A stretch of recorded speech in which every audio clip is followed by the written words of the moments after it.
কাটাতে চলেছি আগামী 7টা দিন 20,000 পাউন্ড মাটির নিচে। এটা এখনো পর্যন্ত আমার করা সব থেকে ভয়ানক জিনিস। ঠিক আছে, সময় হয়ে গেছে, আমাকে জীবন্ত কবর দাও। ও, এটা তো ভয়ানক। এটা খুব ভয়ঙ্কর হতে চলেছে। এটা বেশিরভাগ মানুষের দুঃস্বপ্ন। ও মাই গড, এই মাটি ফেলা দেখে আমার ভয় লাগছে। সাবধানে থেকো। মাটি ফেলে দাও। ও মাই গড, আমার মনে হচ্ছে ওপরটা আমাকে ধরতে হবে। আরে কফিনের ওপরটা তো কাঁপছে। আমি আগামী 7 দিনের জন্য এই কফিনের কাছে আমার জীবন সঁপে দিচ্ছি। শুধু প্রার্থনা করব হঠাৎ করে যেন এটা ভেঙে না পড়ে। এবং অবশ্যই এটা বলার কথা নয়, কিন্তু বলছি এটা 100% রিয়েল। এবং আমি সত্যি কথা বলছি, আমার ধারণাই ছিল না এটা কতটা কঠিন হতে পারে। এবং এর সাথেই চ্যালেঞ্জটা অফিসিয়ালি শুরু হয়ে গেল। এবং এখানে আমি বন্দি থাকতে চলেছি আগামী 7টা দিন। ছেলেদের আমাকে কবর দিতে এতটাই সময় লেগে গেল যে এখনই আমার টয়লেট পেয়ে গেছে, আর চ্যালেঞ্জটা সবে শুরু হয়েছে। আর তোমরা যদি জানতে চাও এখানে আমি কি করে বাথরুম করি, এই যে এইভাবে, এটা একদমই কমফোর্টেবল নয়। আগামী 7 দিনের জন্য আমার একমাত্র সম্বল হলো এই ব্রিফকেসে থাকা খাবার। এখানে বেসিক্যালি কিছু এমারিজ আর স্ন্যাক্স আছে। আমার পাটা অবশ হয়ে গেছে। ওখানে 5 গ্যালনের জলের ড্রাম আছে, আর বাকি যা কিছু প্রয়োজনীয় ছেলেরা এই ব্রিফকেসে রেখে দিয়েছে, যেটা প্রমাণ করে 7 দিনের অনেক আগেই আমার সমস্ত খাবার শেষ হয়ে যাবে। সত্যি কথা বলতে এটা খুবই বিপজ্জনক, আর যাতে আমার শ্বাসরোধ না হয় তাই এরা আমার গতিবিধির উপরে নজর রাখছে। জিমি, তুমি কি এটা শুনতে পাচ্ছো? হ্যাঁ, মনে হচ্ছে যেন নোলানের মা মাটির উপরে লাফাচ্ছে। যদি 12 জন লাফাতো তাহলে এটা মনে হতো। এখন প্রায় রাত্রি 1টা। আমার মনে হয় তোমরা সবাই এখন ঘুমোতে চলে যাবে। আমি চাই অন্তত একজন ওয়াকির কাছে সব সময় থাকুক। যদি আমার কিছু প্রয়োজন পড়ে তাহলে আমি তোমাদেরকে বলতে পারবো, ওকে? আর এখন আমার তেমন কিছু করারই নেই। এবার আমি ঘুমিয়ে পড়বো। এরপর হয়তো আমি সকালবেলা ভালোভাবে উঠবো, অথবা 20,000 পাউন্ড মাটির নিচে পিষে যাব। আশা করবো সকালে আমি ঠিকভাবে উঠতে পারবো। ঘুম হলো এই চ্যালেঞ্জটা শেষ করার আসল চাবিকাঠি। কারণ যখন আমি ঘুমাবো আমার মাথাতেই থাকবে না যে একটা বাক্সের ভেতরে আমি বন্দি আছি। কিন্তু সেটা বেশিরভাগ সময়ই কাজই করলো না। এখানেও মাছি। আমার লক্ষ্য ছিল এই চ্যালেঞ্জে যতটা সম্ভব ঘুমিয়ে নেওয়া, আমার নিজের সুবিধার জন্য। ও, ওকে দেখো, ও আরামে আছে মনে হচ্ছে। জিমি জে,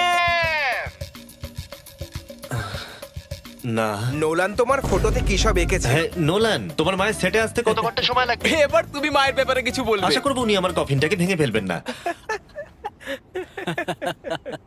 এই ভিডিওতে আমার স্ট্র্যাটেজি হলো পুরো সময়টাই ঘুমিয়ে কাটানো। ও, আমি ভুলেই গেছিলাম আমার বন্ধুরা আমাকে বিরক্ত করবে আর আমি ঘুমাতেই পারবো না। এটা খুবই বিরক্তিকর।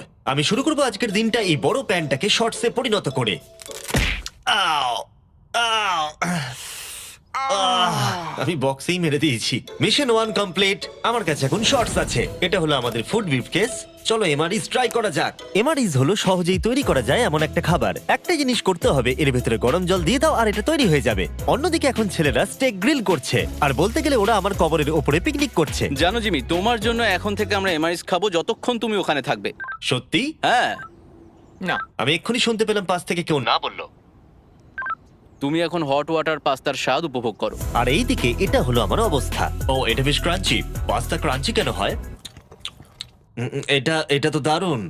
আমি এতটাই বোর হয়ে গেছিলাম যে আমি মজা করবার জন্য কফিনের দেওয়ালে ঘুষি মারছিলাম। তারপরে আমার হাত ব্যথা করতে শুরু করলো, তাই আমি হাতে একটা মোজা পরে নিলাম যাতে আমার ব্যথা আর না লাগে। আমি মজা করবার জন্য পাগল হয়ে গেছিলাম। ও জিমি, ধন্যবাদ, আমি খুবই বোর হচ্ছিলাম। 1 সেকেন্ড। ও তোমরা কি করছো? আরে এটা তো আমাকে ভয় পাইয়ে দিয়েছে। তোমরা কি আমাকে একটু বলতে পারবে তোমরা কি করছো? দেখছো না আমার জীবন বাজিতে রাখা আছে। ঠিক আছে। দুর্ভাগ্যবশত ছেলেরা আমাকে কোনো কিছুই বলতে রাজি ছিল না। ওরা যেটা করছিল, একটা পাইপ সোজা কফিনের কাছাকাছি ঢুকিয়ে দিয়েছিল, ভ্যাকিউম দিয়ে মাটিটাকে পরিষ্কার, সরিয়ে দিল, তারপর পরিষ্কার। একটা সার্জিক্যাল ওয়্যার ক্যামেরা ঢুকিয়ে দিল আমাকে দেখার জন্য যে আমি কিরকম অবস্থায় আছি। আস্তে, আমি জানতাম এটাই হবে, জানতাম আমি। এবার ভেতরে যাও।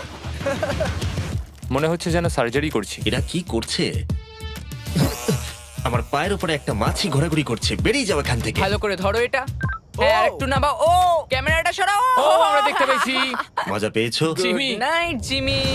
আর যখন দ্বিতীয় দিন হতে চলেছিল, বয়েজরা আমাকে ছেড়ে আরভিতে সময় কাটাতে চলে গেল। আর তারপরে আমি কি করব ভেবেই পাচ্ছিলাম না। তাই আমি ভাবলাম সেকেন্ড ব্রিফকেসটা খুলে একবার দেখি যে ভেতরে ছেলেরা কি কি দিয়েছে। ওই দেখো, কার্ডটা খুলছে। এটা কি নোলানের মা? আমি একটা ফটো পেয়েছি তোমার মায়ের। ভাই, এটা তুমি করেছো? না, বলো, এটা কি আমি করেছে? করিনি। নোলান, এটা কি তোমার মা? ও মাই গড, বুকে নিয়ে শুয়ে আছে। ও মাই গড। এই ছবিটা হারিয়ে ফেলার বদলে আমি যদি ভাবি এই চ্যালেঞ্জটা আমাকে কি জন্য কুইট করতে হবে, প্রথমত ভিতরে পুপ করা যাবে না, তারপরে পিঠে ব্যথা, পিঠে ব্যথা, পিঠে ব্যথা, আর হয়তো আরো বেশি পিঠে ব্যথা। আর তোমরা অবশ্যই বলতে পারো এটা এখনই আমার জন্য কঠিন হয়ে উঠছিল, আর প্রতিবারের মতোই তোমরা বাজি ধরতে পারো যে এটা আরো খারাপ হতে চলেছে। এখন খুব জোর বৃষ্টি হচ্ছে, একটা বাজ পড়ার আওয়াজে আমার ঘুমটা ভেঙে গেল। নোলান, ওঠো, আমাদের একবার জিমিকে দেখে আসা উচিত। ও ঠিক আছে তো? আমার সত্যি বলতে একটু চিন্তা হচ্ছে। দেখে মনে হচ্ছে বৃষ্টিটা খুব জোরেই হয়েছে। আচ্ছা, মাটিটা ভারী হয়ে গেছে। মাটিতে জল পড়লে মাটি তো ভারী হয়ে যায়। জিমি! ওকে জাগানোর আমার কাছে একটা আইডিয়া আছে।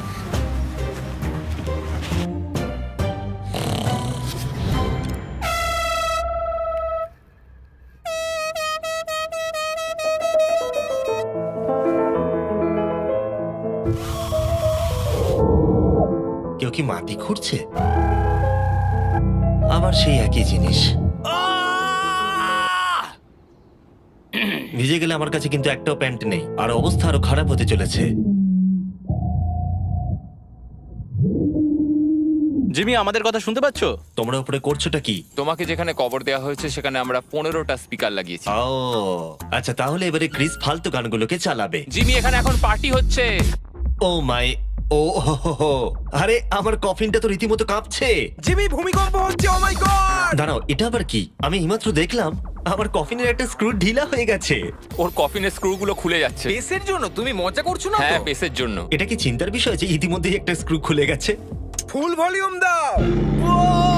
তোমরা আসলে কি করছো বলো তো? আমি ভাইব্রেট হচ্ছি। ও, এই ভাইব্রেশন আমার মাথা খারাপ করে দিচ্ছে। ও, আমার চুলের ভেতরে ফুলকি করছে, আমার আর ভালো লাগছে ঠিক না। আছে, চলো একটা টানেল খোঁড়া যাক। আমরা এখান থেকে টানেল খোঁড়া শুরু করব আর খুঁড়তে খুঁড়তে জিমির কফিনের কাছে যাব। আমাদের কাছে যে স্পিকার আছে তার আওয়াজে ও খোঁড়ার শব্দ শুনতে পাবে না। একটা আইডিয়া আছে, আমরা স্পিকারে কনস্ট্রাকশনের একটা সাউন্ড চালাবো, তাহলে ও আর খোঁড়ার আওয়াজ শুনতে পাবে না। এখানে জোরে শব্দ হচ্ছে।